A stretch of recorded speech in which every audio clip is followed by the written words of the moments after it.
Hello， 大家好，这里是北洛说地，今天给大家说一个大自然捕猎人类，吸取养分当化肥的故事。影片一开始，几名女子在白衣妹子的带领下进行一场周末旅行，为了方便，就叫她们短发姐、黑姐、小白、小黑、阿紫吧。现在是冬天，小白说这里他以前来过，一直在前面带路。不过随着他们的深入，大家渐渐的发现了不对劲，地上偶尔可以看见不知名的碎肉块。最离谱的是，大家已经迷路了，在原地绕圈圈。他们的手机全部没有了信号，恐怖的气息悄悄来临。首先是黑姐，走着走着摔了一跤，就在大家嘲笑她的同时，几人瞬间目瞪口呆。直接一根树枝竟然穿透了黑姐的大腿，虽然很让人费解，但大家也只能当成是巧合了。现在的情况有些糟糕，他们走不出这山林，没有吃的，水也不多了，还多了一位伤者。夜里几人在山林中发现了一处小木屋，里面东西齐全，淡水断电，还有一些过期的食物。此时的他们又冷又饿，别说是过期了，就算是烂了，竟然也可以吃得津津有味。夜里阿紫非常瘙痒难耐，掌心竟然溃烂起来，身上也长了很多脓包，这不对呀，为什么大家都没事，只有他自己出了问题？通过回忆，估计是白天上厕所时没有草纸，用了有毒的树叶造成的。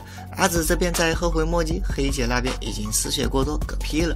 一夜无话，第二天剩下4人再次上路，还是和昨天一样走不出这山林，尤其是阿紫的手都已经烂得不成样子了。又累又饿的几人休息起来，小黑独自探路，结果一种怪风吹了过来，空气中传来一道恐怖的声音，他毫无反抗之力，被树叶当场活埋。当短发姐过去时，小黑已经被树叶捂死了，他吓得一阵乱跑，还在附近发现了一只断手。剩下的3人汇合后再次上路，夜里他们为了阻止阿紫手部腐烂的面积扩大，对他进行了一场没有麻醉的切割。又是一夜过去，第二天大家遇见了一只熊二，短发姐也很社会，为了救人直接引走熊二。小白与阿紫则是吓得逃亡起来，终于只剩2个人了。小白的表情也发生了变化，他捡起一块大石头，趁阿紫休息的时候重重的砸了下去，随后从包里掏出一把锯子，割下了对方的头颅。天空中下起了大雪，小白还是走不出去。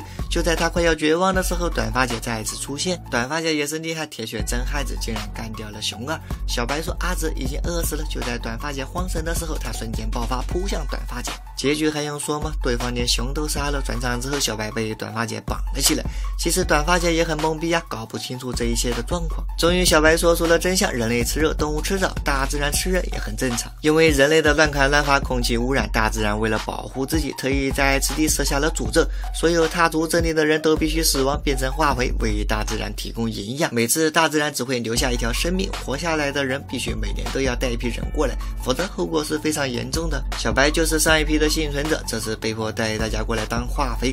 电影的最后，小白被树枝的神秘力量撕扯，五马分尸。唯一活下来的短发姐则在大自然的指引下成功下山，就连车钥匙也被一股神秘的力量送进了她的包里。可能这就是因果循环吧，一部让人保护大自然的公益片。电影叫《女孩的周末》，想看全片的可以私信我。日久生情，一江春水向北落，点个关注呗，我们下期见，么么哒。